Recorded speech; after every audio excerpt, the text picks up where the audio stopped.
Bueno, aquí tenemos la siguiente entruga que me manden los rayos de las entrugues, que ya la siguiente. ¿Cuál será? Chachán, chachán. ¿Cerveza o sidra? ¿Qué hielo que presta más? Entamamos. Hola. Contestamos una preguntita. No. Gracias, buen día. ¿A usted qué gusta más, la sidra o la cerveza? Sidra, yo soy asturiano de toda la vida, no me fastidies, eso no, ni se pregunta. La cámara está ahí, ¿eh? La entruguilla es siguiente. ¿Usted qué prefiere más, la sidra o la cerveza? La sidra.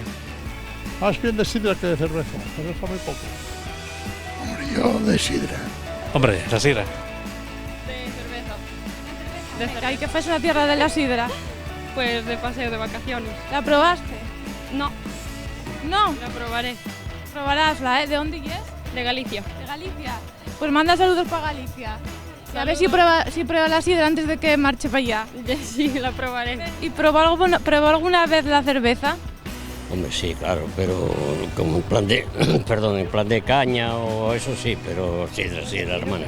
¿Y la mezcla de las dos cosas probó alguna vez? ¿Sidra y cerveza? Hombre, la sangría sí, pero sidra y cerveza nunca me dio... Habrá que probar.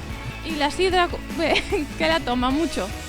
No, tampoco, pero yo no soy muy bebedor. ¿A la cerveza alguna vez probóla? Coño, claro. Y no hay gusto. ¿Cómo que no me gustó? Claro que me gusta.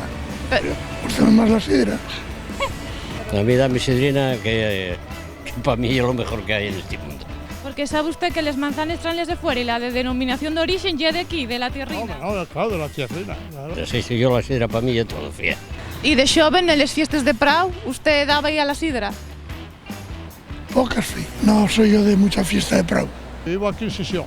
Pues muy bien. Como vemos, la sidra resulta la ganadora frente a la cerveza en los entruguines de Güey. ¿Y vosotros qué comentáis? Y desde aquí, desde la Salvera de Xixón, finamos la temporada de este verano de Tendencias na CAI. Gracias a todos y todas por ver y huellar los vídeos.